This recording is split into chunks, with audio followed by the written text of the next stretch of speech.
po, good afternoon, good morning, good evening kung ano po yung time zone nyo dyan. So tayo po ay magbabalik sa ating pong pag-aaral, sa ating The Basic Doctrines, sa Book 6 po tayo. At nandito po tayo sa Session 5, which is the Trinity, or yung tinatawag nating tatlong persona. I grew up po sa isang Catholic religion, so alam ko po itong mga tatlong persona po na ito. So, bakit daw po natin kailangang pag-aralan ang the Trinity or the tatlong persona? Sabi po dito, why is this important? Kasi daw po, different groups and different teachings about the Trinity.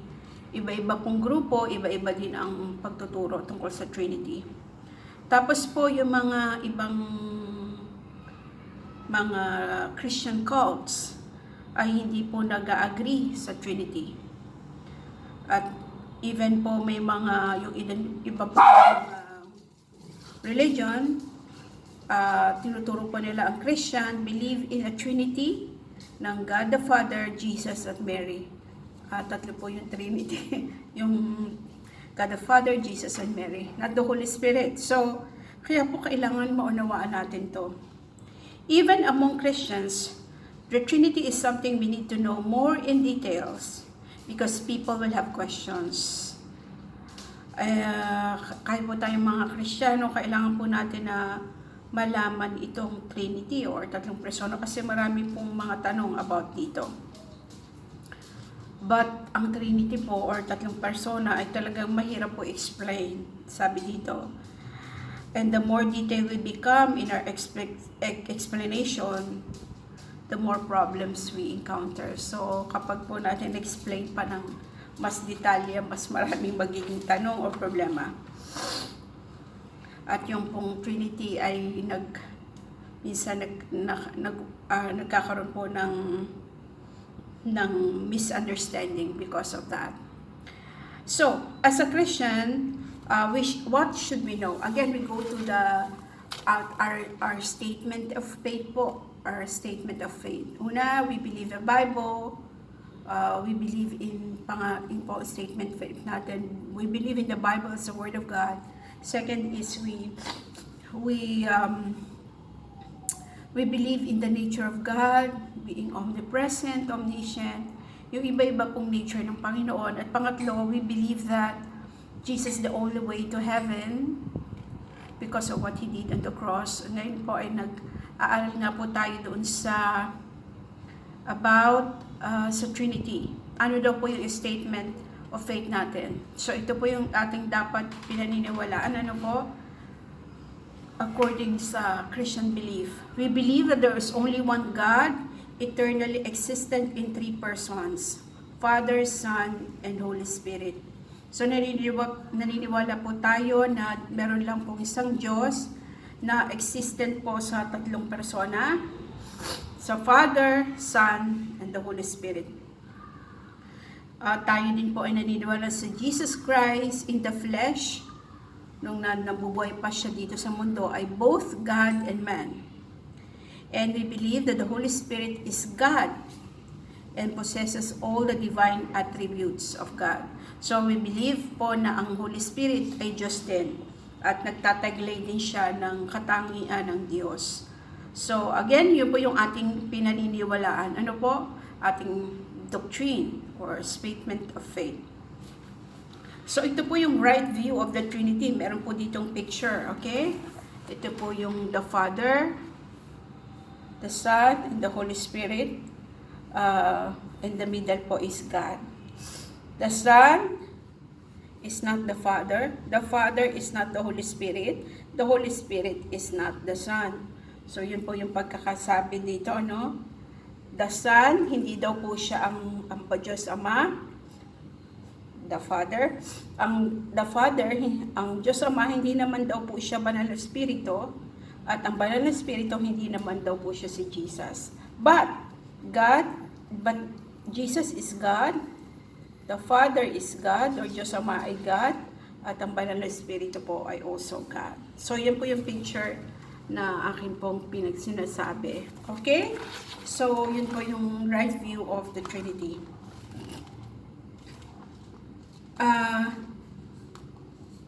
marami pa po dito na mga illustrations, ano po, na sinasabi na mga illustrations about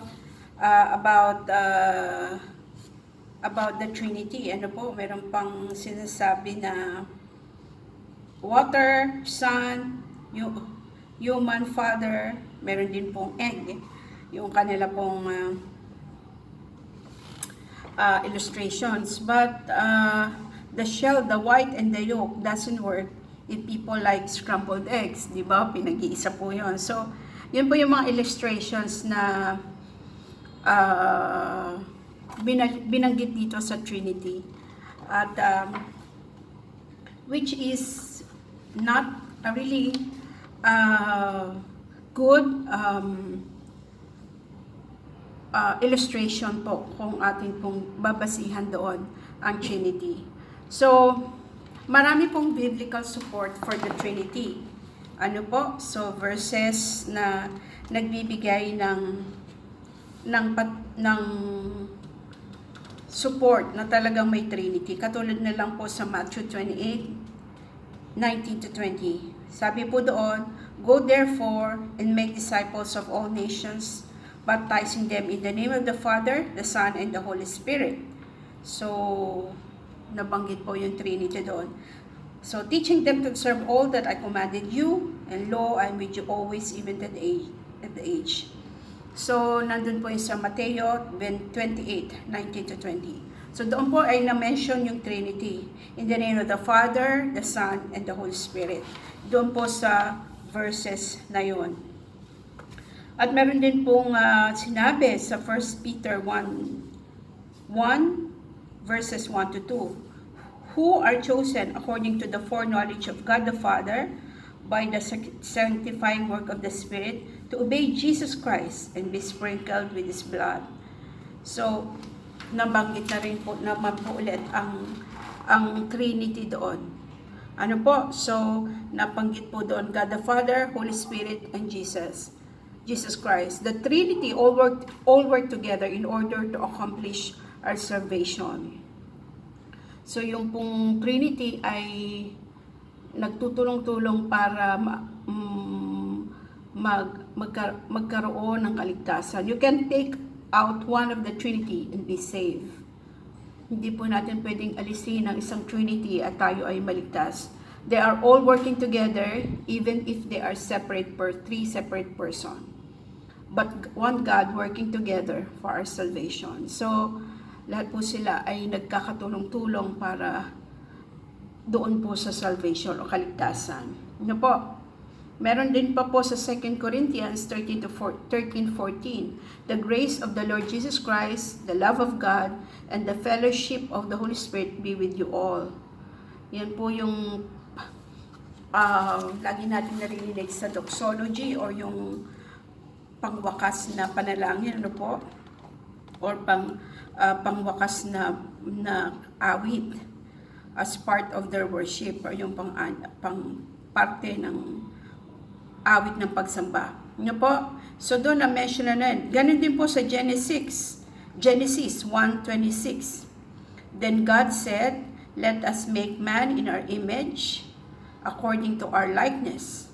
Nakita na po natin po doon our, ibig sabihin may kasama ang Diyos nung sinabi niya yon. Our, hindi naman let us make man in my image. But sabi doon, in our image.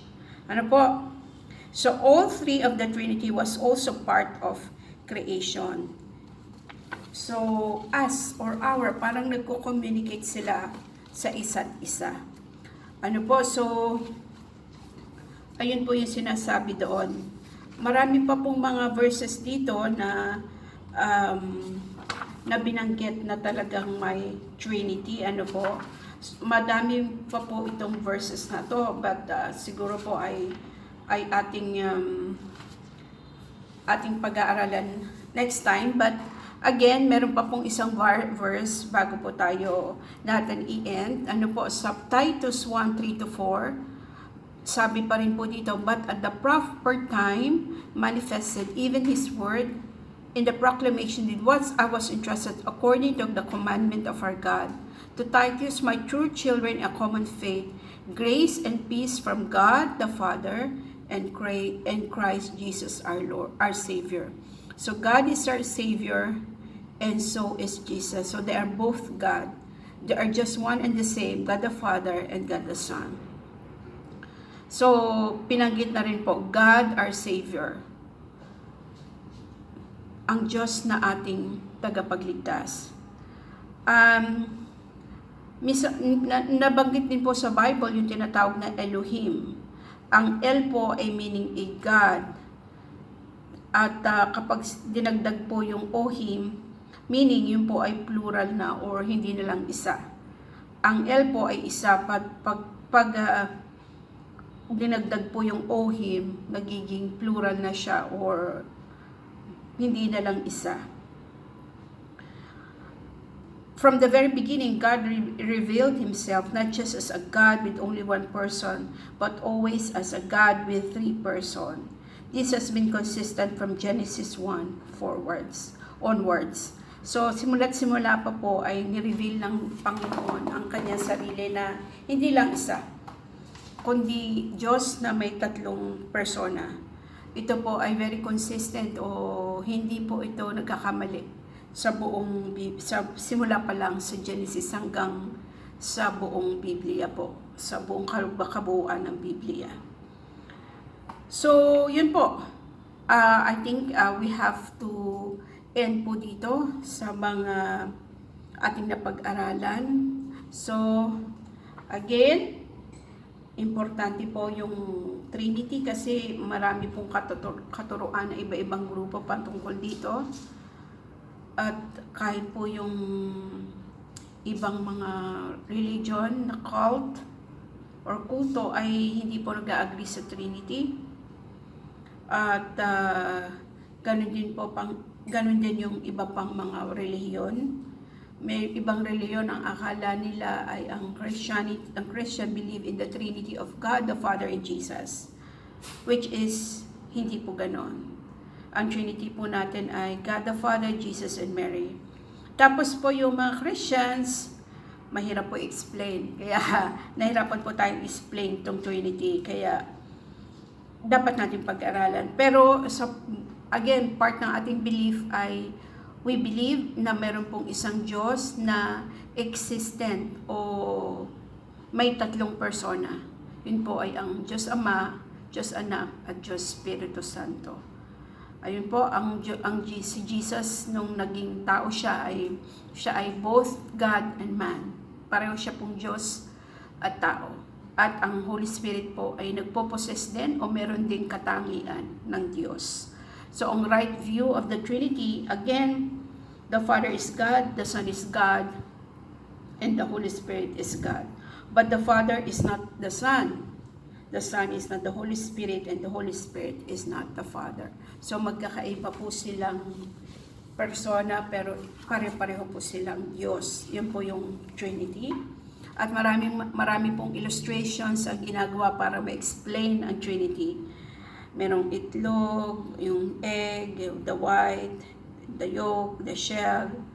Pero hindi po magandang illustration paano kung scrambled nga pong mangyari. Ano po? May iba-iba pa pong views about Trinity. But again, ipo-prove po ito ng biblical support na na-mention ko po kanina, yung mga biblical supports na nagpapatunay na may isa pong Diyos in three persons. Nabanggit ko po yun kanina sa mga verses natin. So, pwede po natin balikan ang video para ma-check po natin. But, again, simula pa po yung pong Elohim, ay lagi pong na-mention sa Bible. Ang El po ay meaning God na isa lang. Ngunit, pag dinagdag po ng Ohim, ibig sabihin ay plural form na yon. At yun po ay hindi na lang isang Diyos. At simula pa po ay consistent na ang Bible telling us about the reality of the Trinity. kahit doon pa lang sa creation, di ba sabi ng God, let us make man. Let us. So, ibig sabihin, hindi lang siya, kundi there are some gods with him, other gods na kasama niya. So, yun po. So, in the, siguro pa magkakaroon tayo ng second part, kasi po medyo mahaba pa rin po ang second part ng salvation. I mean ng Trinity, pag-aaralan po natin next time. At may tanong po dito, what have you learned so far about the nature of the Trinity and why it strikes you as most important? Ano daw yung pinaka-importante sa atin, sa ating napag-aralan ngayon? Sa akin nag-strike yung Elohim. Ano po kasi, lagi ko po itong nababasa ko po ito sa Bible many times, but I don't know na Elohim pala is the plural form of God, na ang El lang pala ay God, but isa lang God. But when you say Elohim, Ohim is the plural form, I think sa Hebrew. So that means na talagang God is God with the nature of the Trinity o tatlong persona. So, yun po yung akin pong napag-aralan, nag-strike sa akin. The most, though marami pa pong iba. Again, karoon po tayo dito ng what you call this application as a result of what I have learned today. Before next week, I will siguro po I will based on what I learned, I will maybe parang i-recheck ko po uli yung mga Bibles, ano pa po yung mga Bible verses na nagpapatunay na mayroon pong Trinity or tatlong persona in one God. So again, maraming pong salamat. Yan po yung ating pong lesson today. So itutuloy po natin ito, God willing, next time. Ano po? So, thank you po for joining me sa ating pong pag-aaral ng basic doctrines. I hope po makatulong talaga ito sa ating spiritual na paglago. Ganon din po sa akin na maging mas lumago po ako sa aking personal relationship kay God ngayong napapag-aralan ko itong Trinity. Ano po? Or Trinity, itong basic doctrines. O yung pong mga, when you say basic, simpleng doctrine na lang. Ito, when you say basic, kailangan nating malaman. Yung talagang, kino-consider nating simple. So again, thank you so much po. This is Teacher Eva again. So I have learned something po today. And again, keep smiling because there are great days ahead of us. So, pagpalain po tayo muli ng ating Panginoon. God bless po. Bye!